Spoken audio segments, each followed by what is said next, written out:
چیزوں سے جو اسے مرغوب ہے، یہ ہے صبر عن المعصیہ، اور جو حکم دیا جا رہا ہے اس پر عمل پیرا ہونے میں جو ناگوار صورت پیش آ رہی ہے، نفس تو چاہ رہا ہے سو، ادھر معلوم ہے کہ اذان ہو چکی ہے، فجر کی جماعت کا وقت ہے، وہ کشمکش ہو رہی ہے، اس وقت جو ہے نفس کے اس تقاضے کو پیچھے ڈال کر اور اللہ کے حکم پر کاربند ہونا، یہ کیا ہے؟ صبر علی الطاعہ، اطاعت پر صبر، معصیت سے صبر، ایک مثبت صبر ایک منفی صبر، یہ دو صبر ہوں گے تو پہلی منزل سر ہوگی۔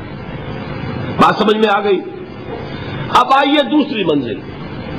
دوسری منزل کیا تھی؟ یاد کیجئے، دعوت، تبلیغ، تلقین، نصیحت، دوسروں کو کہنا، اسی میں امر بالمعروف نہی عن المنکر۔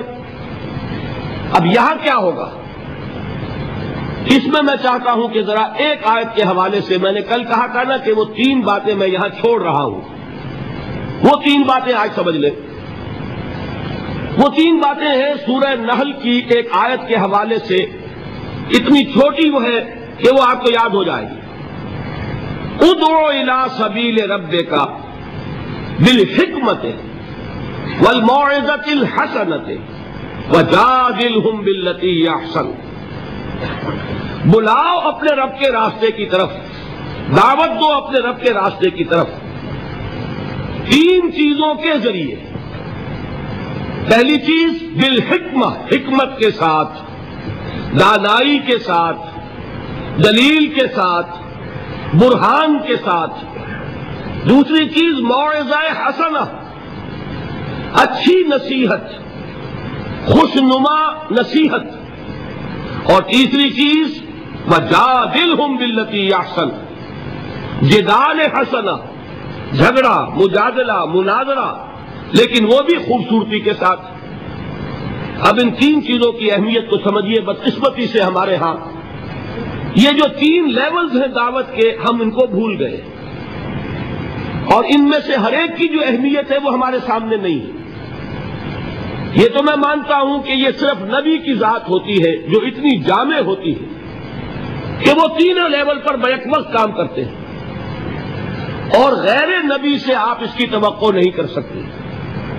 شخصیتوں کے اندر جو محدود اوصاف ہوتے ہیں وہ کسی ایک لیول پر بھی کام کر لے تو بہت بڑی بات ہے۔ تینوں لیول پر کام کرنا جو ہے وہ تو جیسا کہ میں نے عرض کیا وہ انبیاء کے لیے تو ہوتا ہے۔ وہ تین لیول کیا ہے؟ دیکھیے، ہر سوسائٹی میں، ہر معاشرے میں ایک اونچا طبقہ ہوتا ہے۔ اونچا میں دولت کے اعتبار سے نہیں کہہ رہا، اونچا سیاسی اقتدار کے اعتبار سے نہیں کہہ رہا، اونچا طبقہ ذہنی اعتبار سے، فکری اعتبار سے، عقلی اعتبار سے، جنہیں آپ کہتے ہیں انٹیلیجنسیا، جنہیں آپ کہتے ہیں انٹلیکچوئل مائنورٹی۔ ہوتا تو ہے بہت تھوڑا سا، مائنورٹی ہے، وہ اکثریت نہیں ہوتی، اکثریت عوام الناس کی ہے۔ انٹیلیجنسیا تو تھوڑا ہوگا، انٹلیکچوئل مائنورٹی اسے کہتے ہی مائنورٹی ہے کہ وہ اقلیت ہوتی ہے، ذہین اقلیت۔ اسی کے لیے ایک اور اصطلاح استعمال ہوتی ہے، دی brain trust of the society. آج کل امریکہ وغیرہ میں تھنک ٹینکس، یہ ایک خاص ان کے ادارے وجود میں آ رہے ہیں کہ مفکرین کو جمع کیا جائے اور ان کی جو فکری صلاحیتیں ہیں ان سے استفادہ کیا جائے۔ اب ایک آدمی جو ہے وہ بظاہر تو بیٹھا نظر آ رہا ہے، کوئی کام ہی نہیں کر رہا، آپ کو کیا پتا وہ فکری اور ذہنی اعتبار سے کس فضا میں ہے، کس عالم میں ہے، وہ کیا کر رہا ہے، کیا سوچ رہا ہے، آپ کو کیا پتا۔ علامہ اقبال کی بات تفسیریں آپ تصویریں دیکھی ہوں گی، یوں بیٹھے ہیں، معلوم ہوگا بڑا نکما آدمی ہے، یہ کیا سر جھکائے بیٹھا ہوا ہے، لیکن آپ کو کیا پتا کہ وہ فلسفے کی کون سی گتھیاں سلجھا رہا ہے، کون سا مسئلہ اس کے سامنے، زمان و مکان کا کوئی مسئلہ ہے، علم کی ماہیت کا کوئی مسئلہ ہے، اور غلطاؤں پہ کا انسان۔ اب میں کیا عرض کروں، مضمون ذرا ہٹ رہا ہے۔ یہی کیفیت تھی محمد الرسول اللہ صلی اللہ علیہ وسلم کی ایک خاص دور میں، وحی کے آغاز سے متصلاً قبل اور وحی کے آغاز کے کچھ دیر بعد تک یہی تفکر، غور و فکر میں ڈوبے ہونے کی کیفیت تھی، جس میں کہ خطاب ہوا ہے کمبل میں لپٹ کر لیٹنے والے اب کھڑے ہو جاؤ، اے لحاف میں لپٹ کر لیٹنے والے اب کھڑے ہو جاؤ۔ یہ مزمل و مدثر کیوں کہا؟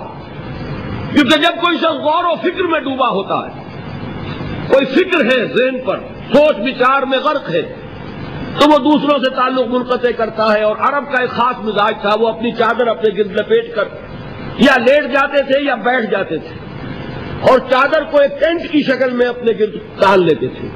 اب بھی ہمارے ہاں خود پاکستان میں پٹھانوں میں اس کا رواج موجود ہے، چادر کا جو وہ استعمال کرتے ہیں، اس کے بہت سے استعمالات ہوتے ہیں، جو کندھے پر چادر پڑی ہوتی ہے، ان میں سے ایک یہ بھی ہے، اس کو اپنے گرد لپیٹا اور دنیا سے منقطع کر دیا۔ یہ کیفیت حضور کی رہی ہے، اسی کے لیے تو غار حرا میں جا کر آپ وہاں پر جو کرتے تھے، کیا کرتے تھے؟ ظاہر بات ہے کہ آپ کسی نبی کے امتی تو تھے نہیں کہ اس کے طریقے پر عبادت کرتے۔ اگر آپ نصارہ میں پیدا ہوتے تو حضرت مسیح کے بتائے ہوئے طریقے پر عبادت کرتے، اگر آپ یہود میں پیدا ہوئے ہوتے تو ان کی شریعت کے مطابق عبادت کرتے۔ آپ کو تو ابھی کوئی عبادت سکھائی نہیں گئی، تو کیا کرتے تھے غار حرا میں؟ یہ ہمارے محدثین کرام نے اس کے لیے یہ الفاظ تجویز کیے ہیں کہ کان صفت و تعبدہ فی غار حرا التفکر والاعتبار۔ غار حرا میں آپ غور و فکر، سوچ بچار کیا کرتے تھے۔ یہ سوچ بچار میں اس طریقے سے اپنے آپ کو لگائے ہوئے ہونے کی کیفیت تھی، جس میں آیا یا ایھا المزمل قم، یا ایھا المدثر قم، اے لحاف میں لپٹ کر لیٹنے والے اب کھڑے ہو جائیے۔ لیکن یہ کھڑا ہونا کون سا؟ رات کا کھڑا ہونا، قم اللیل الا قلیلا نصفہ او انقص منہ قلیلا۔ اور مدثر میں یا ایھا المدثر قم، یہ کھڑا ہونا کون سا ہے؟ قم فانذر، یہ دن کا ہے۔ اب آپ خبردار کیجئے، دعوت دیجئے، اپنے رب کی تکبیر کیجئے۔ یہ در حقیقت دو حکم جو دیے گئے وہ اسی کیفیت میں۔ تو یہ بات جان لیجئے کہ وہ جو انٹلیکچوئل مائنورٹی ہوتی ہے، بظاہر آپ کو نظر آئے گا کہ کوئی کام نہیں کر رہے، اس لیے بڑی بڑی تنخواہیں لے رہے ہیں، تھنک ٹینکس کے اندر بیٹھے ہوئے ہیں، سوچ رہے ہیں کیا کام کر رہے ہیں یہ، وہ اصل میں وہ ہوتا ہے ان کے غور و فکر کی صلاحیت کو بروئے کار لانا، ایسا سازگار ماحول پیدا کرنا کہ وہ اپنی ذہانت، فطانت، سوچ بچار کی صلاحیتوں کو بھرپور طریقے پر بروئے کار لانا۔ بہرحال یہ ہے وہ انٹلیکچوئل مائنورٹی، اس کی اہمیت کیا ہے وہ بھی جان لیں۔ دیکھیے میں مثال سے سمجھا دوں کہ یہ میرا وجود ہے، آپ کا وجود ہے، 2 من کا 1.5 من کا وجود ہے کہ نہیں؟ ایوریج 1.5 من کا تو ہوگا، میرا تو خیر 2 من سے بھی زائد ہے۔ اب اس میں ایک دماغ ہے، اس کا وزن کتنا ہوگا؟ وہ پاؤ بھر کا، 1.5 پاؤ کا، 8 سیر کا، اتنا ہی ہوگا، لیکن سارے وجود کو کنٹرول کرتا ہے کہ نہیں؟ یہ میرا ہاتھ پکڑ سکتا ہے کسی چیز کو، لیکن کس شے کو پکڑے کس کو نہ پکڑے اس کا فیصلہ ہاتھ کر سکتا ہے؟